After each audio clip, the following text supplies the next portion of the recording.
Good morning. In the last lecture,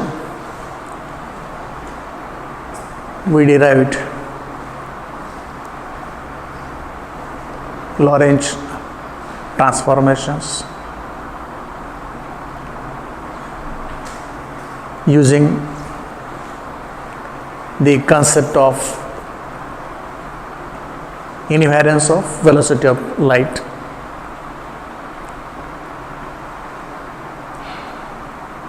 While deriving these expressions, time in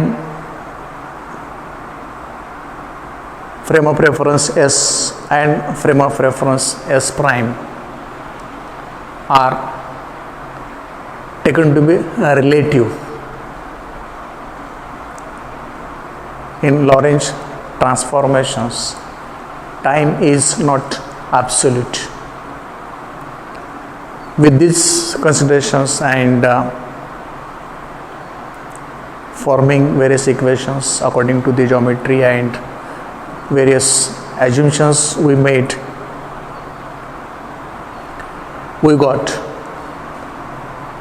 4 Lorentz transformation equations. X prime is equal to x minus vt divided by square root of 1 minus v square by c square. Y dash is equal to y, z dash is equal to z, t dash is equal to t minus vx divided by c square whole divided by 1 minus square root of 1 minus v square by c square. These 4 equations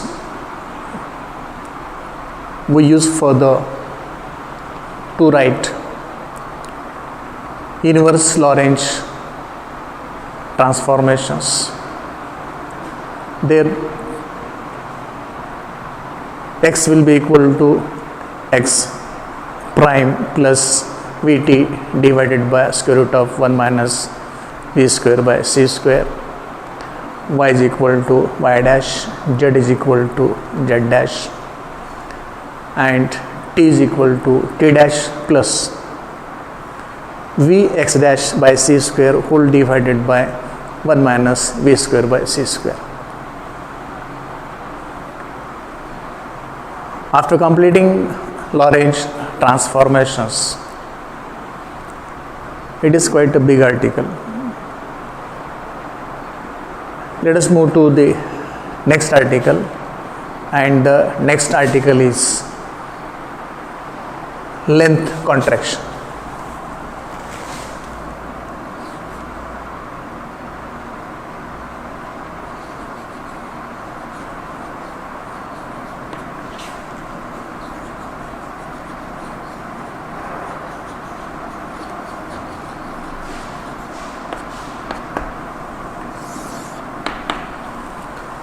To study length contraction, let us consider a simple figure.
Let us consider this figure. This is frame of reference S, with coordinate axes x, y and z. O is the origin of this frame of reference. The second coordinate system S prime with coordinate axes x prime, y prime, z prime, origin O prime.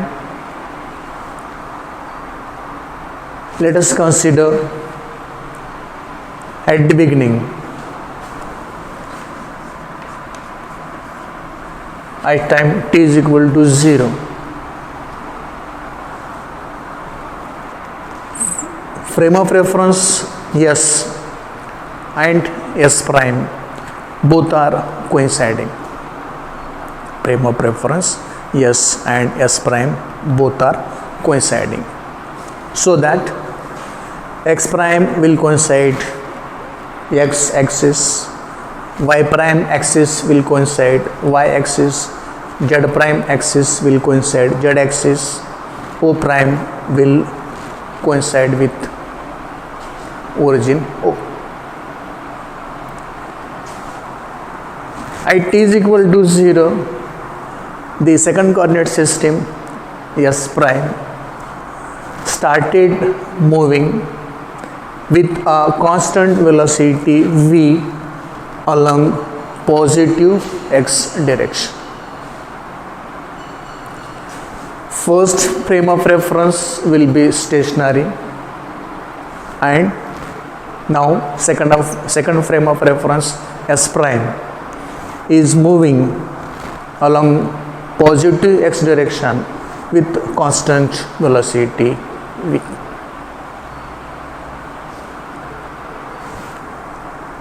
Let me further assume that we have a rod AB. We have a rod AB lying in the frame of reference S prime. So, when the rod AB is lying in the frame of reference S prime, AB will be stationary inside frame of reference S prime. S prime moving in the positive x direction with the constant velocity v, and therefore for the observer O in the frame of reference S, this rod AB is also moving with constant velocity v away from the first frame of reference. There is no motion of second frame of reference along y direction and along z direction, and therefore according to Lagrange transformations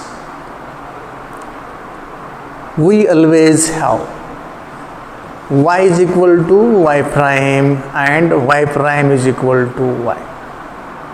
Similarly, we will always have z is equal to z prime and z prime is equal to z, because there is no motion of frame of reference S prime along y direction or along z direction.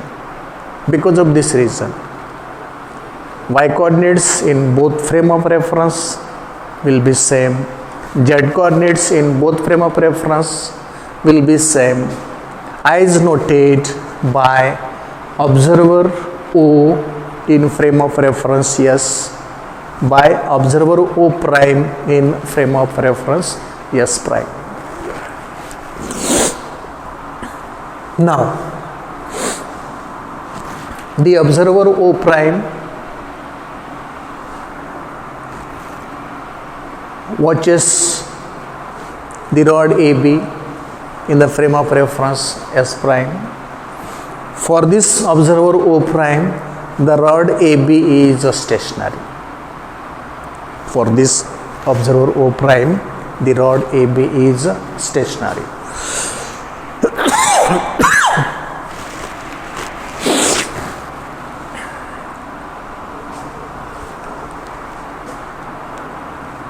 This observer O prime observes the rod AB and notes coordinate of end A and coordinate of end B. The rod is parallel to x-axis and therefore length of the rod is along x-axis. So we have to consider only x coordinates of endpoints of rod A, endpoints of the rod A and B. There is no need to observe, there is no need to note the y coordinates and z coordinates of the end A or the end B. As the rod is along x-axis, observer O prime needed to note only x coordinates of end A and end B.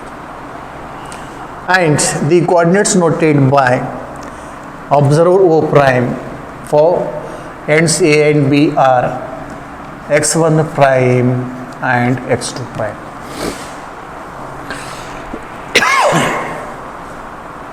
X coordinate of end A is x1 prime, x coordinate of end B is x2 prime, and therefore length of the rod AB as measured by the observer O prime will be equal to x2 prime minus x1 prime, and let this is L0 equation number 1.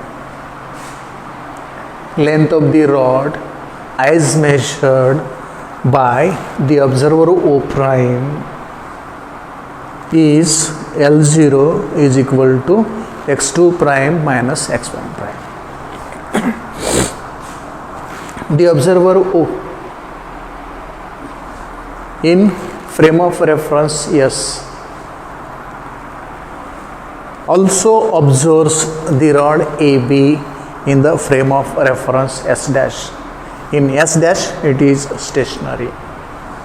For frame of reference S and for the observer O, rod AB is not stationary. Rod AB is moving away with constant velocity v from the frame of reference S.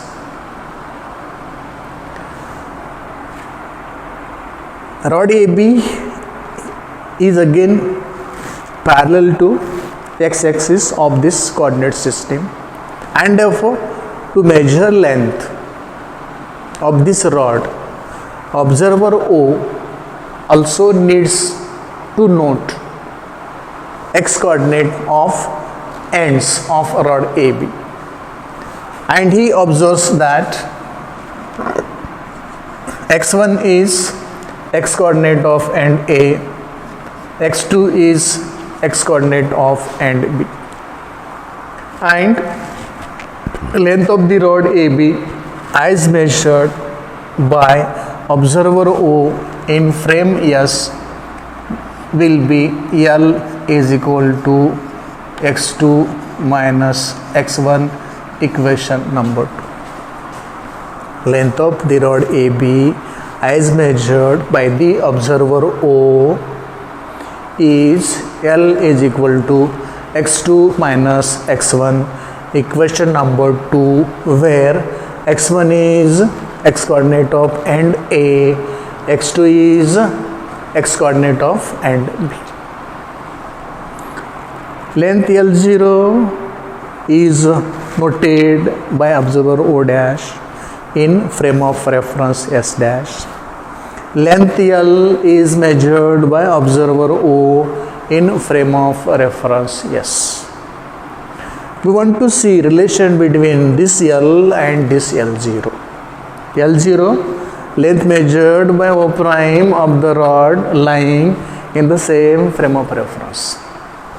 L, length measured by the observer O in frame of reference S for the rod which is moving with constant velocity v away from the frame of reference. Yes, we want to have a relation between these two lengths which are measured by the observers O prime and O.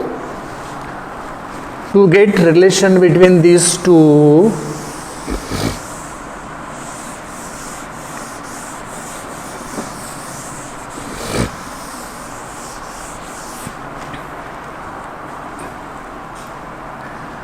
let me write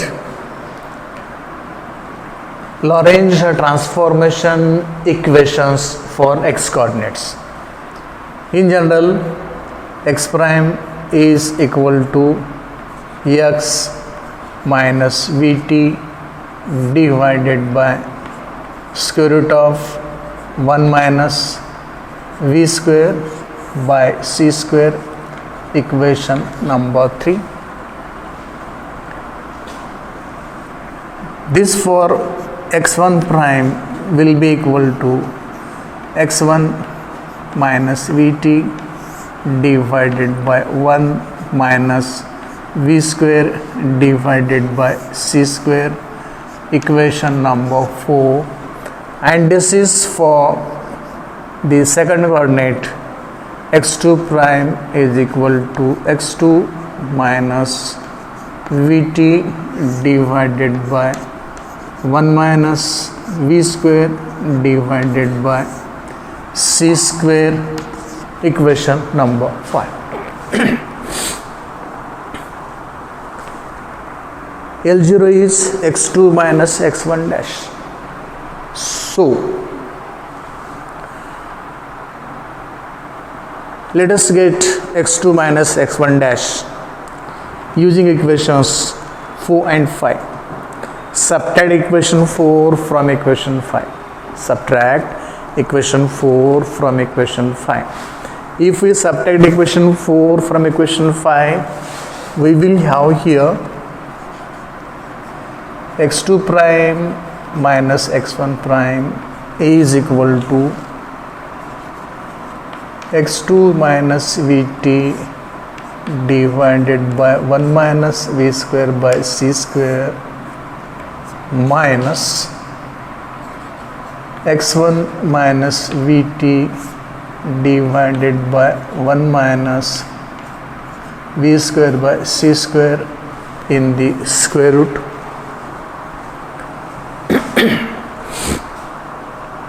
Denominator of this term and this term is same, and therefore we may write this as L0 is equal to x2 minus vt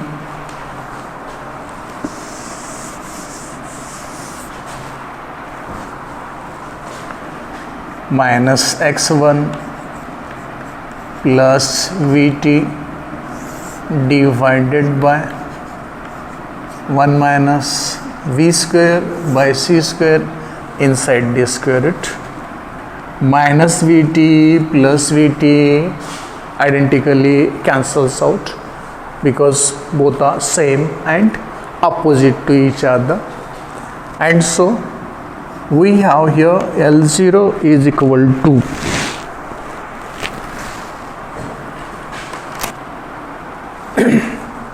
so what left here is L0 is equal to x2 minus x1 divided by square root of 1 minus v square by c square. But what is x2 minus x1 from equation, where is it? From equation 2, it is L. So let us put L for x2 minus x1, and so this equation further becomes L0 is equal to L divided by 1 minus v square by c square inside the square root, equation number 6. Let us have a look into equation 6. 1. Unity v constant velocity with which the frame of reference S dash moving along x-axis. C, velocity of light. V is much smaller than the velocity of light c, and so this 1 minus v square by c square will be a fraction. 1 minus v square by c square will be a fraction. Square root of a fraction will be a fraction. L is equal to L0 is equal to L divided by fraction. If it is 0.1, 1 divided by 0.1 is 10.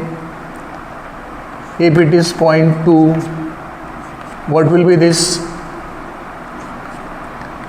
5. So whenever we have a fraction here, corresponding term in the numerator will be larger than 1. Whenever we have a fraction in the denominator, corresponding term coming in the numerator will be greater than 1. It means that when this L is multiplied by a number greater than 1, when this L is multiplied by a number greater than 1, then this L becomes equal to L0. Dividing by a fraction is nothing but multiplying by a number more than 1. Dividing by a fraction meaning multiplying by a number more than 1. It means that to make this L equal to L0, we have to multiply L by a number greater than 1. What does this mean?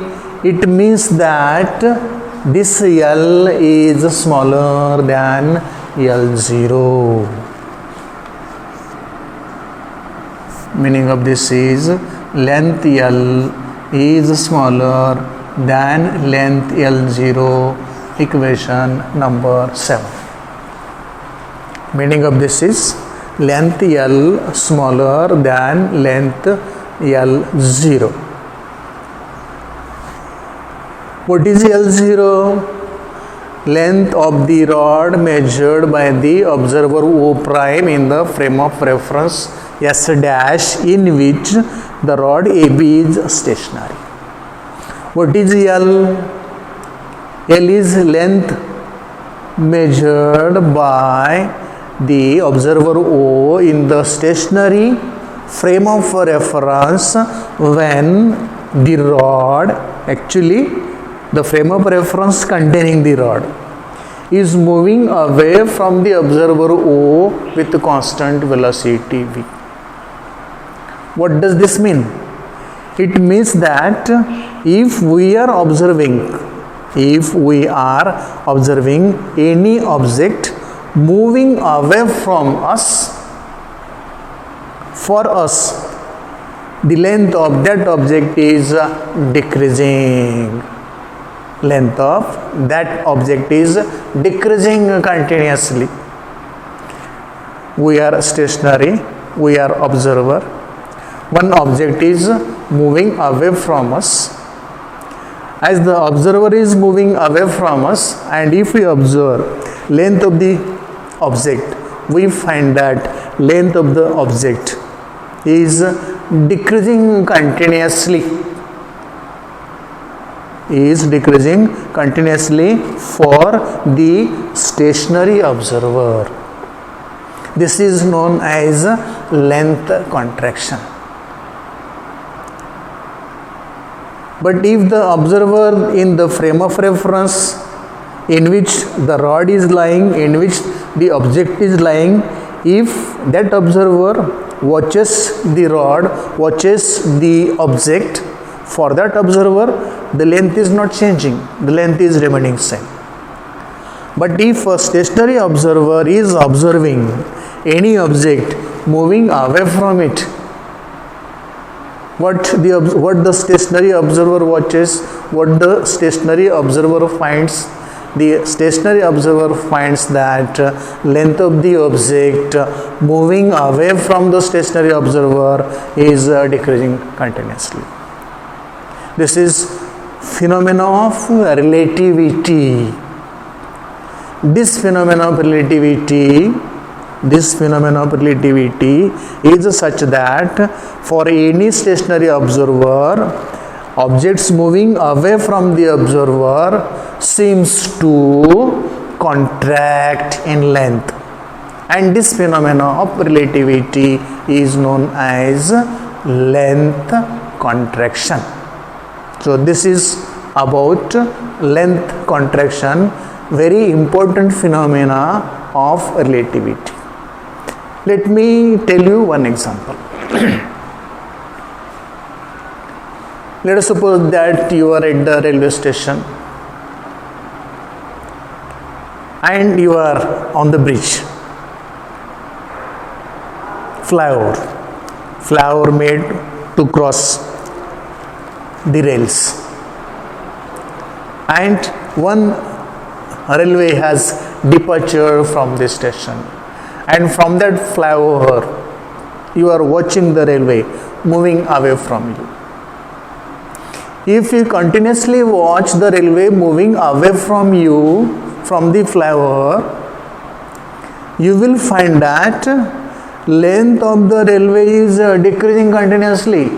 As the railway is going more and more away from you, length of the railway is decreasing more and more and more. This is the effect of relativity. The same thing is studied in this article. So this is what about the length contraction. Hope you got it. Thank you.